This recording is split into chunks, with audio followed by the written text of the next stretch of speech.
ഗാഗുൽത്തയിലെ പ്രാർത്ഥന പുസ്തകത്തിൽ ചെറിയൊരു പ്രാർത്ഥനയുണ്ട്, നമുക്ക് ചേർന്ന് പ്രാർത്ഥിക്കാം. ഞാൻ ചൊല്ലിത്തരാം, നിങ്ങൾ ഏറ്റവും ചൊല്ലി പ്രാർത്ഥിക്കാം.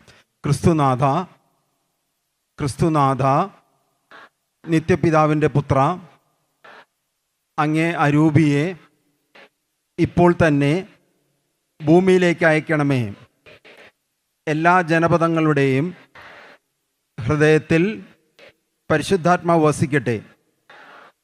അതുവഴി ധാർമ്മിക അധപതനം, ദുരന്തങ്ങൾ, യുദ്ധം, പൈശാചിക പീഡകൾ ആദിയായവയിൽ നിന്നും സംരക്ഷിക്കപ്പെടട്ടെ.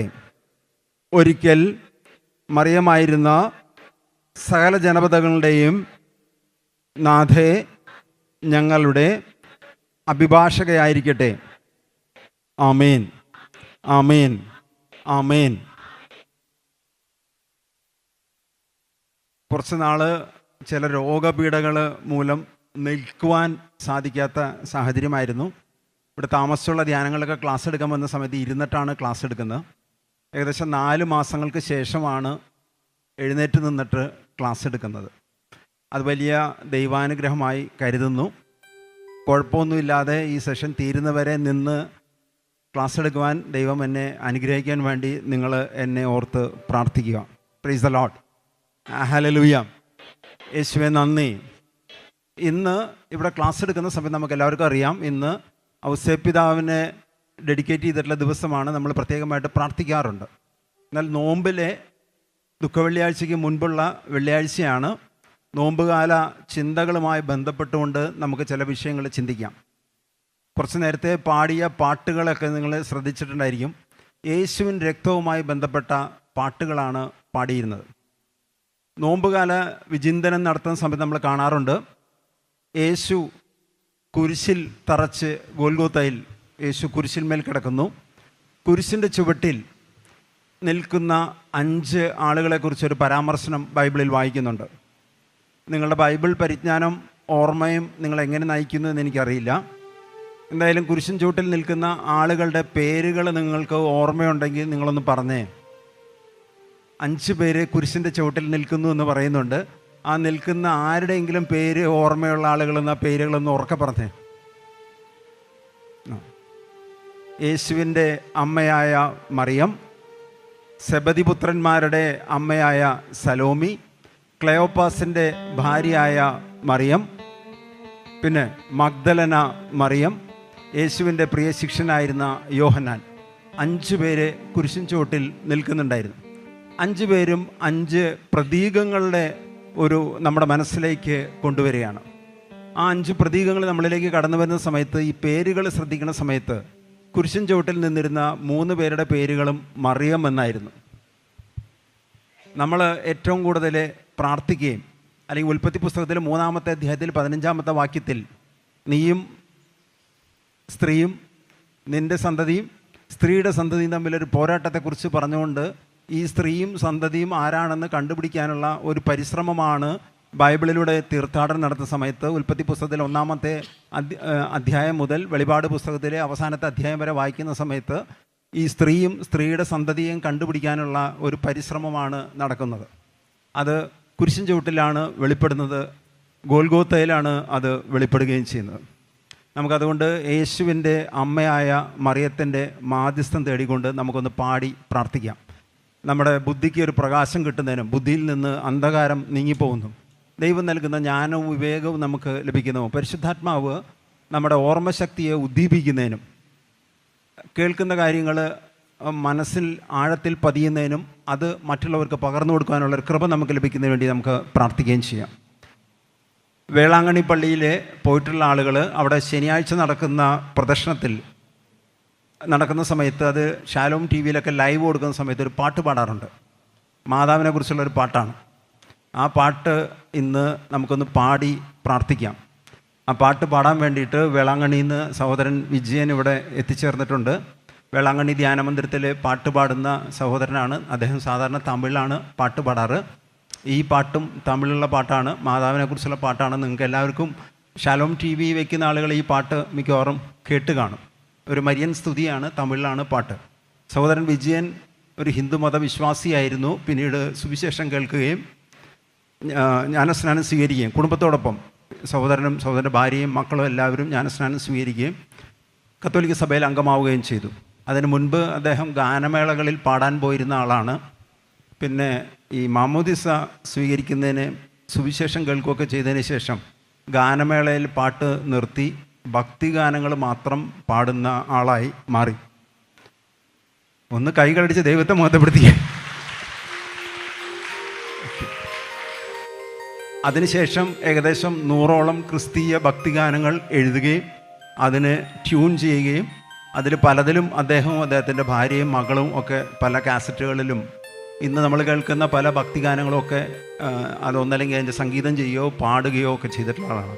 അപ്പം അതുകൊണ്ട് നമുക്ക് ഈ പാട്ട് എഴുന്നേറ്റ് നിന്ന് ഭക്തിയോടുകൂടി കുരിശിൻ ചുവട്ടിൽ നിൽക്കുന്ന മറിയത്തിനോട് മധ്യസ്ഥം തേടിക്കൊണ്ടുള്ള ഒരു പ്രാർത്ഥനയാക്കി മാറ്റി നിൽക്കാൻ സാധിക്കുന്ന ആളുകളൊക്കെ ഒന്ന് എഴുന്നേറ്റുന്നതുകൊണ്ട് നമുക്ക് പാടി പ്രാർത്ഥിക്കാം. യേശുവിൻ്റെ അമ്മയായ മറിയത്തിൻ്റെ ഒരു മാധ്യസ്ഥം ഈ ശുശ്രൂഷകളിലൊക്കെ നമ്മളോട് കൂടെ ഉണ്ടാകാനുള്ള ഒരു പ്രാർത്ഥനയായി മാറട്ടെ. പാടുന്നവൻ ഇരട്ടി പ്രാർത്ഥിക്കുന്നു എന്നാണ് വിശുദ്ധ അഗസ്തീനോസ് പറയുന്നത്. അപ്പം നമ്മൾ ഏകദേശം ഒരു 5 മിനിറ്റ് പാടുന്ന സമയത്ത് 10 മിനിറ്റ് പ്രാർത്ഥിക്കുന്നതിന് തുല്യമായി അത് മാറുകയും ചെയ്യും.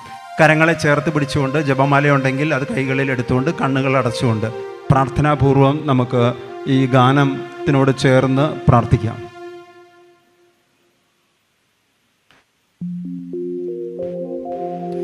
നിലവൈ പോലഴകുള്ളവളാ കതിരവനെ പോലൊളിയുള്ളവളാ വിടികാലയിൽ വാനം പോ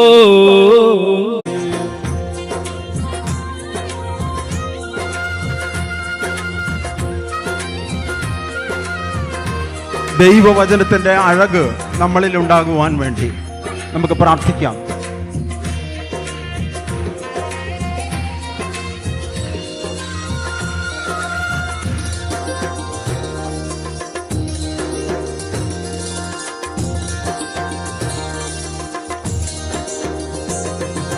കന്നിമയും തൂയ്മയും താഴ്ചയിൻ മേന്മയും വാർത്തയിൻ ഉണ്മയും കൊள்ளை கொண்டதே என்னை கொள்ளை கொண்டதே.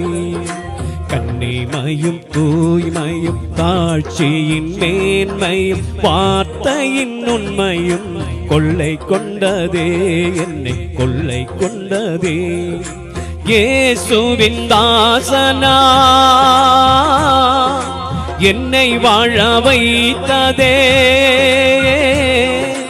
இயேசுவின் தாசனம் என்னை வாழ வைத்ததே. அன்பே அருளே அமுதே அழகு நீ வாழ்க நீ வாழ்க.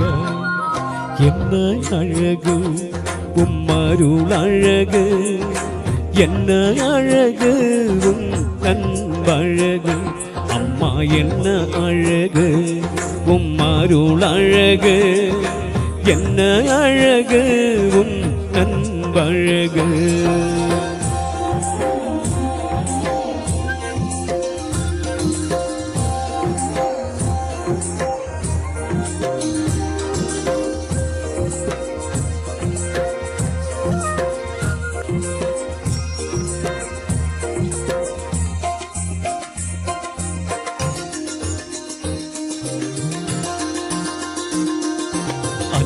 விழிக்கருணையும் வாழ்வின் எளிமையும் விதையாய நெஞ்சிலே விளைந்திடுமே என்னில் கனிந்திடுமே.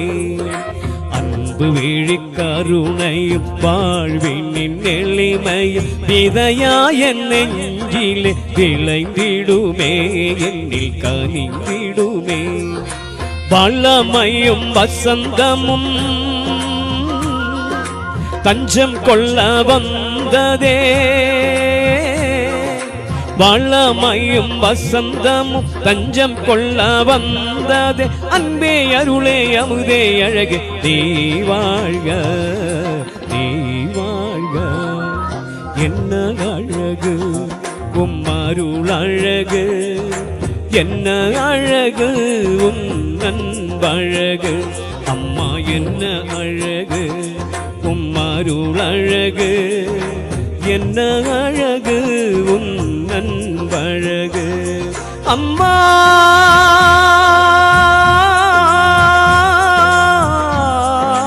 ചേർന്ന് വിളിക്കുക അമ്മ.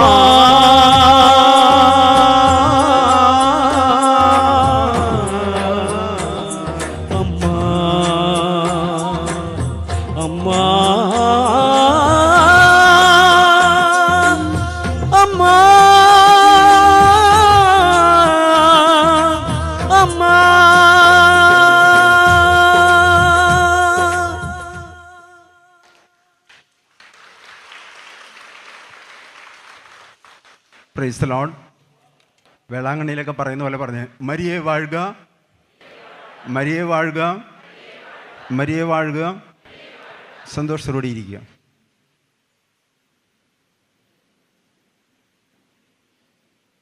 വിശുദ്ധ യോഹന്നാൻ, അപ്പോസ്തലനായ യോഹന്നാൻ സുവിശേഷം എഴുതി, 3 ലേഖനങ്ങളും എഴുതി, വെളിപാടിൻ്റെ പുസ്തകവും എഴുതി. വിശുദ്ധ യോഹന്നാൻ എഴുതിയ ആദ്യത്തെ ലേഖനത്തിൽ, സുവിശേഷമല്ല, ആദ്യത്തെ ലേഖനത്തിൽ 5-ാമത്തെ അധ്യായത്തിൽ 6, 7, 8 തിരുവാക്യങ്ങളിലൂടെ നമുക്ക് ആരംഭിക്കാം. അതിലിപ്രകാരം പറയുന്നു. ക്രിസ്തുവിന് സാക്ഷ്യം എന്ന് പറഞ്ഞുകൊണ്ടാണ് തുടങ്ങുന്നത്. നിങ്ങളുടെ മൊബൈലിലൊക്കെ ഫോൺ ഡൗൺലോഡ് ചെയ്തിട്ടുള്ള ആളുകളുണ്ടെങ്കിൽ നോക്കുക, കയ്യിൽ ബൈബിളുള്ള ആളുകൾ ചേർന്ന് നോക്കുക. ക്രിസ്തുവിന് സാക്ഷ്യം എന്ന് പറഞ്ഞുകൊണ്ടാണ് ഈ അധ്യായം തുടങ്ങുന്നത്. ജലത്താലും രക്തത്താലും വന്നവൻ ഇവനാണ്.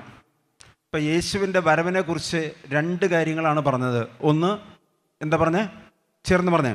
ജലത്താലും, എല്ലാവരും പറഞ്ഞേ, ജലത്താലും രക്തത്താലും വന്നവൻ ഇവനാണ്.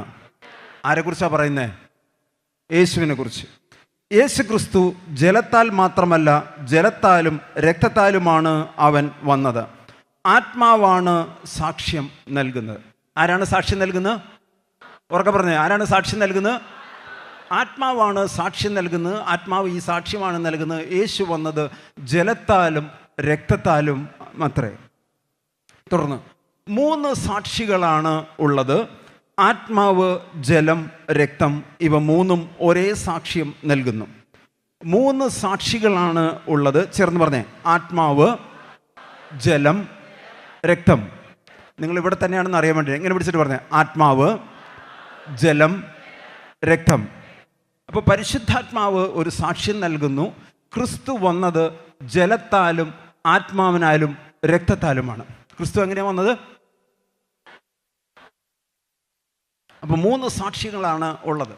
നമ്മൾ സാധാരണഗതിയിൽ സുവിശേഷ യോഗങ്ങളിലൊക്കെ പോകുന്ന സമയത്ത് പരിശുദ്ധാത്മാവിനെക്കുറിച്ച് ഒരുപാട് ക്ലാസ്സുകൾ നമ്മൾ കേൾക്കാറുണ്ട്. അപ്പോൾ ആത്മാവിനെക്കുറിച്ച് നിങ്ങൾക്ക് പ്രാഥമികവും പ്രാരംഭവുമായിട്ടുള്ള അറിവ് ഉണ്ട് എന്ന ചിന്തയിൽ നമുക്ക് അടുത്ത ചിന്തയിലേക്ക് കടന്നു പോകാം. 2ാമത് പറയുന്നു, ജലത്തെക്കുറിച്ച് പറയുന്നു. ജലം നമ്മൾക്കിവിടെ ബുക്ക് സ്റ്റാളിൽ ആശീർവദിച്ച ജലം വിൽക്കാനായിട്ട് വെച്ചിട്ടുണ്ട്. പലരും വാങ്ങി വീട്ടിൽ കൊണ്ടുവരാറുണ്ട്. ഈ ജലം എന്തിൻ്റെ പ്രതീകമാണ്? പരിശുദ്ധാത്മാവിൻ്റെ പ്രതീകമായിട്ടാണ് ജലത്തെ കാണിക്കുന്നത്. ഉൽപ്പത്തി പുസ്തകത്തിൽ സൃഷ്ടികർമ്മം നടക്കുന്ന സമയത്ത് നമ്മൾ വായിക്കുന്നുണ്ട്. ഉൽപ്പത്തി പുസ്തകത്തിലെ 1-ാമത്തെ അധ്യായം വായിക്കുന്ന സമയത്ത് എന്താണ് പറയുന്നത്? ജലത്തിൻ്റെ മേൽ ദൈവത്തിൻ്റെ പരിശുദ്ധാത്മാവ് ചലിച്ചുകൊണ്ടിരുന്നു എന്നാണ് പറഞ്ഞത്. അപ്പോൾ ജലം ദൈവത്തിൻ്റെ പ്രതീകങ്ങളായിട്ട്, അല്ലെങ്കിൽ പരിശുദ്ധാത്മാവിൻ്റെ പ്രതീകങ്ങളായിട്ട് നമ്മൾ ബൈബിളിലൂടെ തീർത്ഥയാത്ര നടത്തുന്ന സമയത്ത് ജലം, രക്തം, പ്രാവ്, എണ്ണ, മുദ്ര, ഇങ്ങനെ പലതും പരിശുദ്ധാത്മാവിൻ്റെ പ്രതീകമായിട്ട് നമ്മൾ കാണാറുണ്ട്. നമ്മൾ പലപ്പോഴും പാട്ടൊക്കെ പാടുന്ന സമയത്ത് പറയുന്നത് എന്താണ്? ജീവജലത്തിൻ,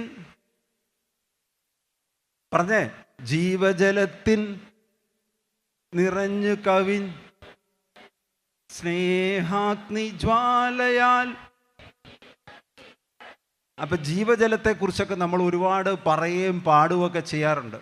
എന്നാൽ പലപ്പോഴും നമ്മൾ ഈ രക്തത്തെക്കുറിച്ച് പഠിക്കാൻ അല്ലെങ്കിൽ കേൾക്കുന്നത് തന്നെ വളരെ കുറവാണ്.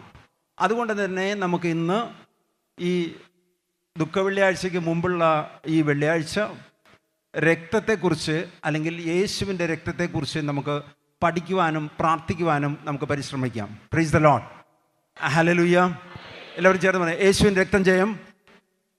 ഉറക്കെ പറഞ്ഞേ, യേശുവിൻ്റെ രക്തം ജയം. ഉറക്കെ പറഞ്ഞേ, യേശുവിൻ്റെ രക്തം ജയം. അപ്പോൾ യേശുവിൻ്റെ രക്തത്തെക്കുറിച്ച് നമുക്ക് മനസ്സിലാക്കാം. നമുക്ക് അതിൻ്റെ ഭാഗമായിട്ട് ബൈബിളിലൂടെ ഒരു തീർത്ഥയാത്ര നടത്തുകയും ചെയ്യാം. ബൈബിളിൽ ആദം ഹവ്വ ദമ്പതികളുടെ ആദ്യത്തെ മകനായ കായീൻ രണ്ടാമത്തെ മകനായ ആബേലിനെ കൊന്നു. ഉൽപ്പത്തി പുസ്തകത്തിൽ 4-ാമത്തെ അധ്യായത്തിൽ 10 മുതൽ വാക്യങ്ങൾ നമ്മളിങ്ങനെ വായിക്കുന്ന സമയത്ത് നമ്മളിങ്ങനെ വായിക്കുന്നു, നിന്റെ സഹോദരൻ്റെ രക്തം മണ്ണിൽ നിന്ന് എന്നെ വിളിച്ച് കരയുന്നു. എന്താ പറഞ്ഞേ? ചേർന്ന് പറഞ്ഞേ, നിന്റെ സഹോദരൻ്റെ രക്തം. പകുതിയാൾ പറഞ്ഞില്ല. നിന്റെ സഹോദരൻ്റെ രക്തം മണ്ണിൽ നിന്ന് എന്നെ വിളിച്ച് കരയുന്നു എന്ന് പറഞ്ഞു കഴിഞ്ഞാൽ നിഷ്കളങ്ക രക്തം മണ്ണിൽ നിന്ന് കരയുന്നു. ആ മണ്ണിൽ നിന്ന് കരയുന്നതിനെ കുറിച്ച് പറയുന്നു, ആ രക്തത്തെക്കുറിച്ച് പറയുന്നു. തുടർന്ന് 11-ാമത്തെ വാക്യത്തിൽ പറയുന്നു, സഹോദരൻ്റെ രക്തം കുടിക്കാൻ വായ പിളർന്ന ഭൂമിയിൽ നീ ശപിക്കപ്പെട്ടവനായിരിക്കും. കായേന് കിട്ടുന്ന ഒരു ദൈവത്തിൽ നിന്ന് കിട്ടുന്ന ഒരു ശാപമാണ്. എന്താണ് പറഞ്ഞത്? എല്ലാവരും ചേർന്ന് പറഞ്ഞത്, സഹോദരൻ്റെ രക്തം കുടിക്കുവാൻ വായ പിളർന്ന ഭൂമിയിൽ നീ ശപിക്കപ്പെട്ടവനായിരിക്കും. അല്ലെങ്കിൽ കായേൻ ആബേലിനെ കൊന്ന് നിഷ്കളങ്ക രക്തം മണ്ണിൽ വീണപ്പോൾ മണ്ണ് ശപിക്കപ്പെട്ടതായി മാറി. Praise the lord, hallelujah. 12-ാമത്തെ വാക്യത്തിൽ പറയാണ്, കൃഷി ചെയ്യുമ്പോൾ മണ്ണ് നിനക്ക് ഫലം തരികയില്ല. എന്താ പറഞ്ഞേ? കൃഷി ചെയ്യുമ്പോൾ മണ്ണ് നിനക്ക് ഫലം തരികയില്ല എന്ന് പറഞ്ഞു കഴിഞ്ഞാൽ നമ്മുടെ ജീവിതത്തിലും കൃഷിഭൂമിയിൽ നിന്നോ വ്യാപാരത്തിൽ നിന്നോ വ്യവസായത്തിൽ നിന്നോ അല്ലെങ്കിൽ തോട്ടവിളകളിൽ നിന്നോ നാണ്യവിളകളിൽ നിന്നോ ചെടികളിൽ നിന്നൊക്കെ ഫലം ലഭിക്കാതെ പോകുന്നുണ്ടെങ്കിൽ നമ്മൾ ഈ നോമ്പ് കാലത്ത് ഒരു ആത്മപരിശോധന നടത്തേണ്ട സമയമാണ്. Price the lord, hallelujah. യേശുവേ നന്ദി. തുടർന്ന് നമ്മൾ കുറച്ച് മുന്നോട്ട് പോകുന്ന സമയത്ത് പുറപ്പാടിൻ്റെ പുസ്തകത്തിൽ വരുന്ന സമയത്ത് നമ്മൾ കാണുന്നു, യാക്കോബിൻ്റെ കുടുംബത്തിൽപ്പെട്ട 70 പേര് ഈജിപ്തിലേക്ക് പോകുന്നു. ജോസഫ്, യാക്കോബിൻ്റെ മകനായ ജോസഫും ഭാര്യയും മക്കളും അവിടെ ഉണ്ട്. അങ്ങനെ 70 പേര് അവിടെ പോകുന്നു. ആ 70 പേര് അവിടെ പോയി കുറേ കഴിയുമ്പോൾ അവർ പെറ്റുപെരുകി വളർന്ന് വലിയൊരു സമൂഹമായി, ഏകദേശം 28 ലക്ഷം ആളുകളായി. അങ്ങനെ വന്ന സമയത്ത് ഈജിപ്തിലെ രാജാവായിരുന്ന ഫറവോ ഈ യഹൂദന്മാരായിട്ടുള്ള ആളുകൾ യാക്കോബിൻ്റെ പിന്തുടർച്ചയായിട്ടുള്ള ഇസ്രായേൽക്കാരെ അവിടെ അടിമകളാക്കി മാറ്റി. അങ്ങനെ അടിമകളാക്കി മാറ്റിയപ്പോൾ അവർ കരഞ്ഞ് നിലവിളിച്ച് ദൈവത്തോട് പ്രാർത്ഥിച്ചു.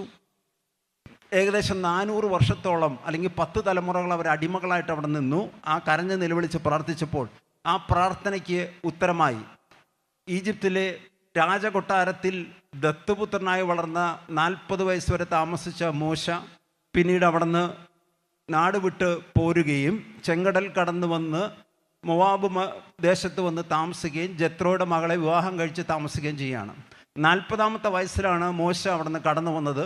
80-ാമത്തെ വയസ്സിൽ ആടുകളെ തീറ്റിക്കൊണ്ടിരിക്കുന്ന സമയത്ത് ഒരു സ്വരം കേട്ടു. അല്ലെങ്കിൽ സ്വരം കേൾക്കുന്നതിന് മുമ്പ് കത്തുന്ന മുൾപടർപ്പുകൾ കണ്ടു. ജിജ്ഞാസ മൂലം അടുത്ത് ചെന്ന സമയത്ത് പറഞ്ഞു, നീ നിൽക്കുന്ന സ്ഥലം പരിശുദ്ധമാകിയാൽ നിൻ്റെ പാദരക്ഷകൾ അഴിച്ചു മാറ്റുവാൻ ദൈവം നിർദ്ദേശിക്കുന്നു. തുടർന്ന് ദൈവാനുഭവം ഉണ്ടാകുന്നു. ദൈവം പറയുന്നു, ഈജിപ്തിൽ നിന്നുള്ള എൻ്റെ ജനത്തിൻ്റെ നിലവിളി എൻ്റെ കാതുകളിൽ എത്തിയിരിക്കുന്നു, അതുകൊണ്ട് നീ പോയി ജനത്തെ വിടുവിക്കണം. മോശ ദൈവത്തോട് ചോദിക്കുന്നു, അങ്ങയുടെ പേര് എന്താണ് എന്ന് ചോദിച്ചാൽ ഞാൻ എന്താണ് പറയേണ്ടത്? അപ്പോൾ അതിന് വളരെ വിചിത്രമായൊരു പേരാണ് പറഞ്ഞത്. എന്താണ് ആ പേര് പറഞ്ഞത്? ഞാനാകുന്നവൻ ഞാനാണ്. എന്താ പറഞ്ഞേ? ഞാനാകുന്നവൻ ഞാനാണ്. I am who I am എന്നാണ് പറഞ്ഞത്. യാവേ എന്നാണ് അതിനെ ഹീബ്രു ബൈബിളിൽ കൊടുത്തിരിക്കുന്നത്. അങ്ങനെ വിക്കനായ മോശ പോകുന്നതിന് മുമ്പ് അവസാനം പറയുന്നു, എനിക്ക് വിക്കാണ്, ഞാൻ പറഞ്ഞ ജനത്തിന് മനസ്സിലാവില്ല. അപ്പോൾ പറഞ്ഞു, നീ അവിടെ ചെല്ലുമ്പോൾ അഹറോനെ കണ്ടുമുട്ടും, നീ അഹറോനോട് പറയുക, നിനക്ക് പറയാനുള്ളതൊക്കെ അഹറോൻ ദൈവജനത്തോട് പറയും. അങ്ങനെ അവിടെ കടന്നു ചെല്ലുന്നു. മോശയുടെ കയ്യിൽ ആയുധമായിട്ടുണ്ടായിരുന്നത് ആകെക്കൂടെ ഒരു ആടിനെ മേച്ചിരുന്ന ഉണക്കവടിയാണ് കയ്യിലുണ്ടായിരുന്നത്. ഈ വടിയുമായി ചെല്ലുന്നു. പിന്നീട് നമ്മൾ കാണുന്നു, ഒന്നിനു പുറകെ ഒന്നായി ബാധകൾ കടന്നു വരുന്നു. അതിൽ ഏറ്റവും ശ്രദ്ധിക്കേണ്ടതൊന്ന്, നൈൽ നദിയിലെ വെള്ളം രക്തമായി മാറി. എല്ലാവരും പറഞ്ഞേ, നൈൽ നദിയിലെ ജലം രക്തമായി മാറി എന്ന് പറഞ്ഞ് ഈ ജലവും രക്തവും നമ്മൾ തുടങ്ങിയത് അവിടെ നിന്നാണ്. എന്താണ്? 3 സാക്ഷികളാണുള്ളത്. എന്താണ്? ജലം, രക്തം, ആത്മാവ്. ഇപ്പം നൈൽ നദിയിലെ ജലത്തെ രക്തമയമാക്കി മാറ്റുന്നു. തുടർന്ന് ബാധകൾ നടക്കുന്നു. 9 ബാധകൾ നിങ്ങൾക്ക് എല്ലാവർക്കും അറിയാവുന്നതാണ്. സമയത്തിൻ്റെ പരിമിതിയിൽ നിൽക്കാനുള്ളതുകൊണ്ട് അതിലേക്ക് പോകുന്നില്ല. 10ാമത്തെ ബാധ വരുന്നതിന് മുൻപ് മോശ ദൈവജനത്തിനെ വിളിച്ചുകൂട്ടി ഷോഫർ എന്ന പേരിൽ അവരുടെ കൈവശമുണ്ടായിരുന്ന ഒരു കൊമ്പെടുത്തുകൊണ്ട് ഉച്ചത്തിൽ അത് ഊതി. ആ ഊതിയതിന് ശേഷം ദൈവജനം തടിച്ചു കൂടിയ സമയത്ത് അവരോട് പറഞ്ഞു, ഊനമറ്റൊരു കുഞ്ഞാടിനെ കൊന്ന് കുഞ്ഞാടിൻ്റെ രക്തമെടുത്ത് കട്ടളപ്പടിയിലും ജനൽപ്പടിയിലും പതിക്കണം. മാത്രമല്ല ഈ കൊന്ന ആടിനെ ഭക്ഷണം ഒന്നും വേസ്റ്റാക്കാതെ അത് തിന്ന് തീർക്കുകയും വേണം. നിങ്ങൾക്കത് ഭക്ഷിച്ച് തീർക്കാൻ പറ്റില്ലെങ്കിൽ വേറെ ആർക്കെങ്കിലും കൊടുക്കണം. ഒരിക്കലും അത് കേടാക്കി അല്ലെങ്കിൽ വേസ്റ്റാക്കി കളയരുതെന്ന് നിർദ്ദേശം കൊടുക്കുന്നു. അങ്ങനെ കുഞ്ഞാടിനെ കൊന്ന് എന്തിനെ കൊന്നു?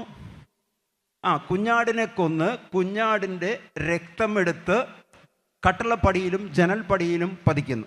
നമ്മൾ കാണുന്നു സംഹാരദൂതൻ കടന്നു വരുന്നു. ആ സംഹാരദൂതൻ കടന്നു വന്ന സമയത്ത് രക്തം കൊണ്ട് മുദ്രിതമാക്കിയ ഭവനങ്ങളിലെ കട്ടളപ്പടിയിലും ജനൽപ്പടിയിലും രക്തം കൊണ്ട് മുദ്രിതമാക്കിയ ഭവനങ്ങളിലൂടെ സംഹാരദൂതൻ കടന്നു പോയപ്പോൾ ഒന്നും സംഭവിച്ചില്ല. എന്നാൽ രക്തം കൊണ്ട് മുദ്രിതമാക്കാത്ത ഈജിപ്തിലെ ഭവനങ്ങളിലൂടെ കടന്നുപോയ സമയത്ത് ആ ഭവനത്തിലുണ്ടായിരുന്ന ആദ്യജാതരായ ആൺകുട്ടികളെ മുഴുവൻ സംഹാരദൂതൻ കൊന്നൊടുക്കി. ആ സംഹാരദൂതൻ കൊന്നൊടുക്കി എന്ന് പറഞ്ഞു കഴിഞ്ഞാൽ രക്തത്താലുള്ള രക്ഷയുടെ ആദ്യത്തെ അടയാളം നമ്മൾ സുവിശേഷത്തിൽ കാണുന്നു. ചേർന്ന് പറഞ്ഞേ, രക്തത്താലുള്ള രക്ഷ. ഉറക്കെ പറഞ്ഞേ, അടുത്തിരിക്കാനുള്ള കൈ പിടിച്ചിട്ട് പറഞ്ഞേ, രക്തത്താലുള്ള രക്ഷ എന്ന് പറഞ്ഞേ. എടുത്തും വലുതിരിക്കുന്ന ആളോട് പറഞ്ഞേ, രക്തത്താലുള്ള രക്ഷ. അപ്പം രക്തത്താലുള്ള രക്ഷയുടെ ആദ്യ അടയാളം പുറപ്പാട് പുസ്തകത്തിൽ നമ്മൾ വായിക്കുന്നു. തുടർന്ന് നമ്മൾ കാണുന്നു ജനത്തിനോട് ഈ ദേശം വിട്ട് പോകുവാനായിട്ടുള്ള അനുവാദം കൊടുക്കുന്നു. ചെങ്കടലിൻ്റെ മുൻപിൽ കടന്നു വരുന്നു. ചെങ്കടൽ കടക്കുന്നു. അവർ സീനായി പർവ്വത നിരയിലേക്ക് മോശയ്ക്ക് ദൈവാനുഭവം ഉണ്ടായ സ്ഥലത്തേക്ക് പോകുന്നു. മോശ സീനായി പർവ്വതത്തിൻ്റെ മുകളിൽ പോയി ഹെറോബ് പർവ്വതത്തിൻ്റെ അടുത്ത് പോയി നിന്ന് പ്രാർത്ഥിക്കുന്നു. 40 ദിനരാത്രങ്ങളിലെ പ്രാർത്ഥന കഴിഞ്ഞ് തിരിച്ചു വരുന്ന സമയത്ത് 10 കൽപ്പനകൾ എഴുതിയ 2 കൽപ്പനകളുമായി വരുന്നു.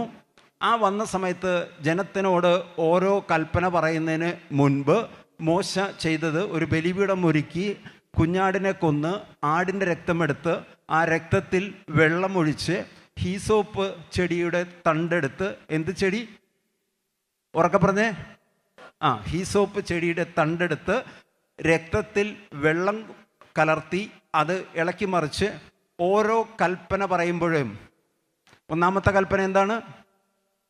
നിന്റെ ദൈവമായ ഞാനല്ലാതെ. അങ്ങനെ ഓരോ കൽപ്പന പറയുമ്പോഴും ഈ രക്തത്തിൽ കലർത്തിയ വെള്ളത്തിൽ ഹീസോപ്പ് ചെടിയുടെ തണ്ടെടുത്തുകൊണ്ട് മോശയും അഹ്റോനും പുരോഹിത ശുശ്രൂഷ ചെയ്യുന്ന ഫിനഹാസ് ഉൾപ്പെടെയുള്ള ആളുകൾ ജനത്തിൻ്റെ മേൽ തളിച്ചു. ആ ജനത്തിൻ്റെ മേൽ തളിച്ചുകൊണ്ടിരിക്കുമ്പോൾ ജനം ഇപ്രകാരം മറുപടി പറഞ്ഞു. എന്തായിരുന്നു മറുപടി? ജനം പറഞ്ഞു ആമേൻ. എന്താ പറഞ്ഞേ? ഓരോ കൽപ്പന പറയുന്ന സമയത്തും രക്തം തങ്ങളുടെ ശരീരത്തിൽ വന്ന് വീഴുന്ന സമയത്ത് ജനം പറഞ്ഞു, ഉറക്കെ പറഞ്ഞേ. ഓരോ കൽപ്പന. ഞാൻ പറഞ്ഞത് ഈ ഉടമ്പടി ഉറപ്പിക്കുന്നത് രക്തത്താൽ അത്രേ. എങ്ങനെയോ ഉടമ്പടി ഉറപ്പിച്ചത് രക്തത്താലാണ്. നേരത്തെ നമ്മൾ കാണുന്നു രക്തത്താലാണ് സംരക്ഷണം കിട്ടിയതെന്ന്. പ്രൈസ് ദി ലോർഡ്, ഹല്ലേലൂയ, യേശുവേ നന്ദി. പിന്നീട് നമ്മൾ ലേവ്യരുടെ പുസ്തകത്തിൽ കടന്നു വരുന്ന സമയത്ത് ഇസ്രായേൽ മക്കൾക്ക് ഈ 10 കൽപ്പനകളല്ലാതെ മോശ 603 നിയമങ്ങൾ എഴുതി കൊടുത്തു. എന്ന് പറഞ്ഞാൽ 603 നിയമങ്ങളും 10 കൽപ്പനകൾ ഉൾപ്പെടെ 613 നിയമങ്ങൾ എഴുതി കൊടുത്തു. എത്ര നിയമം എഴുതി കൊടുത്തു? ഉറക്കെ പറഞ്ഞേ. അടുത്ത ഇരിക്കുന്ന ആളുടെ കൈ പിടിച്ചിട്ട് പറഞ്ഞേ, 613 നിയമങ്ങൾ മോശ എഴുതി കൊടുത്തു എന്ന് പറഞ്ഞേ. മോശ 613 നിയമങ്ങൾ എഴുതി കൊടുത്തു. ആ എഴുതി കൊടുത്തതിലെ ചില നിയമങ്ങൾ പൗരോഹിത്യ ശുശ്രൂഷയുമായി ബന്ധപ്പെട്ടതാണ്. പുരോഹിതന്മാർ എന്ത് ചെയ്യണമെന്നാണ് പറഞ്ഞിരുന്നത്. അതിൽ പ്രധാനമായിട്ടും പറഞ്ഞിരുന്നത് പാപമോചനത്തിന് എന്ത് ചെയ്യണം എന്നുള്ളതായിരുന്നു.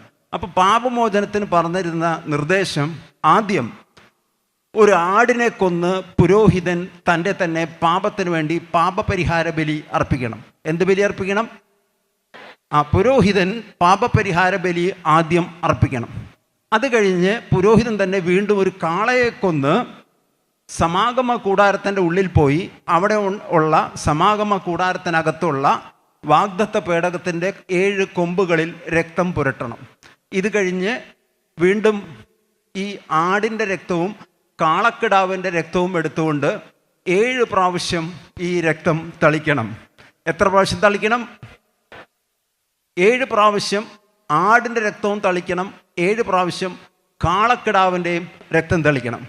ആ രക്തം തളിക്കുന്നതിന് മുൻപ് എന്ത് ചെയ്യണമെന്ന് വെച്ച് കഴിഞ്ഞാൽ, മഹാപുരോഹിതൻ വന്ന് രക്തം എടുത്തുകൊണ്ട് പുരോഹിത ശുശ്രൂഷ ചെയ്യുന്ന ലേവി ഗോത്രത്തിൽപ്പെട്ട ആളുകളുടെ തള്ളവിരലിലും ചെവിയുടെ തട്ടത്തിലും കാലിൻ്റെ തള്ളവിരലിലും രക്തം കൊണ്ട് മുദ്രിതമാക്കണം. Praise the lord, hallelujah. എവിടേക്കാണ് രക്തം കൊണ്ട് മുദ്ര ചെയ്യേണ്ടത്? കൈവിരലിൽ തൽക്കാലം രക്തം തേച്ചില്ലെങ്കിലും ഒന്ന് കുരിശടയാളം വരച്ച്, ഈ വലത് കൈയിൽ തള്ളവിരലൊരു കുരിശടയാളം വരച്ച്, അത് കഴിഞ്ഞിട്ട് ഈ ചെവിയിൽ ഇവിടെ ഒരു കുരിശടയാളം വരച്ച്, കുമ്പിടാൻ പറ്റുന്ന ആളിൽ കുമ്പിട്ടിട്ട് വലത് കാലിൻ്റെ തള്ളവിരലൊരു കുരിശടയാളം വരച്ച്, ദൈവിക ശുശ്രൂഷ ചെയ്യുന്ന ആളുകളെ രക്തം കൊണ്ട് മുദ്രിതമാക്കുന്നു. അപ്പോൾ എന്തുകൊണ്ടാണ് ഈ വലത് കൈയിലും കാലിലും ഈ തള്ളവിരലിലും ഈ രക്തം കൊണ്ട് മുദ്രിതമാക്കി? ഇതൊരു പ്രതീകമായിട്ടുള്ള വിശദീകരണമാണ്. ഒന്ന്, കൈകൊണ്ടാണ് സാധാരണ നമ്മളെല്ലാ പ്രവർത്തികളും ചെയ്യുന്നത്. മിക്കവാറും ആളുകൾക്ക് വലത് കൈയാണ്, വളരെ കുറച്ച് ആളുകളാണ് ഇടത് കൈ ഉപയോഗിക്കുന്ന ആളുകളുള്ളൂ. അപ്പോൾ ഈ വലത് കൈ കൊണ്ട് തിന്മയായിട്ടുള്ളതൊന്നും ചെയ്യരുത്, പ്രവർത്തിക്കരുത്.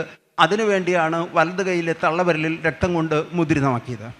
അതുപോലെ തന്നെ ഈ വലത് ചെവിയുടെ തട്ടത്തിൽ രക്തം കൊണ്ട് മുദ്രിതമാക്കിയതിൻ്റെ കാരണം, തിന്മയായിട്ടുള്ളതൊന്നും കേൾക്കരുത്. കേൾവിയിൽ നിന്നാണ് ചിന്ത ഉടലെടുക്കുന്നത്.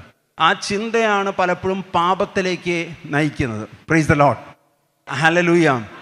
അതുകൊണ്ട് തിന്മയായിട്ടുള്ളത് കേൾക്കരുത്. എന്ത് കേൾക്കരുത്? അടുത്തിരിക്കുന്ന ആളുടെ കൈ പിടിച്ചുകൊണ്ട് പറഞ്ഞ തിന്മയായിട്ടുള്ളത് കേൾക്കരുതെന്ന് പറഞ്ഞു.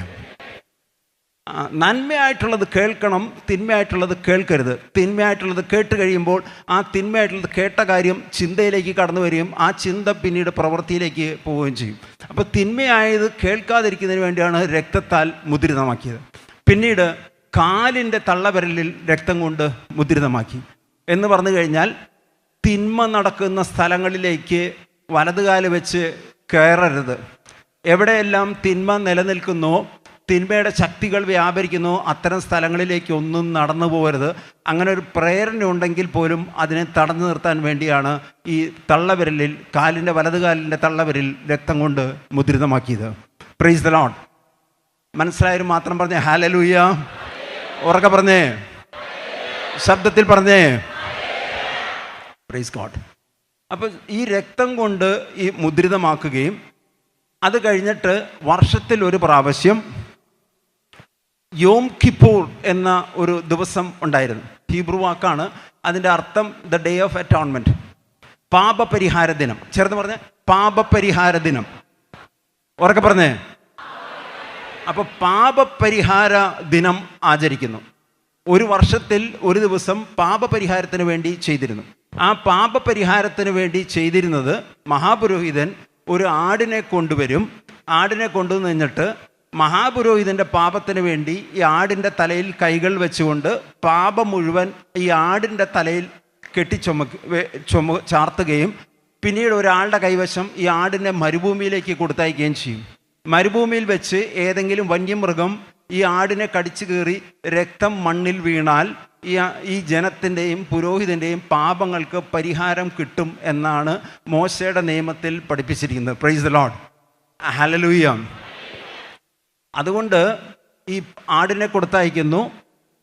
ആടിനെ വഴി പോകുന്ന സമയത്ത് പാപപരിഹാരം ലഭിക്കും എന്നാണ് ഈ ജനം വിശ്വസിച്ചിരുന്നത്. ഇനി പെട്ടെന്ന് നമുക്ക് പുതിയ നിയമത്തിലേക്ക് ഒന്ന് കടന്നു വരുന്ന സമയത്ത്, യേശു ജ്ഞാനസ്നാനം സ്വീകരിക്കാൻ വരുന്ന സമയത്ത് സ്നാപയോഹന്നാൻ പറയുന്ന ഒരേ ഒരു കാര്യമുണ്ട്. എന്തായിരുന്നു? ഇതുമായി ബന്ധപ്പെട്ടെന്ന് ചിന്തിച്ചുകൊണ്ടെന്ന് പറഞ്ഞേ. സ്നാപയോഹന്നാൻ യേശു ജ്ഞാനസ്നാനത്തിന് കടന്നു വരുന്ന സമയത്ത് എന്താ പറഞ്ഞേ? ലോകത്തിൻ്റെ പാപം നീക്കുന്ന ദൈവത്തിൻ്റെ കുഞ്ഞാട്. ഉറക്കെ പറഞ്ഞേ. പകുതി ആളും പറഞ്ഞില്ല, ഉറക്കെ പറഞ്ഞേ.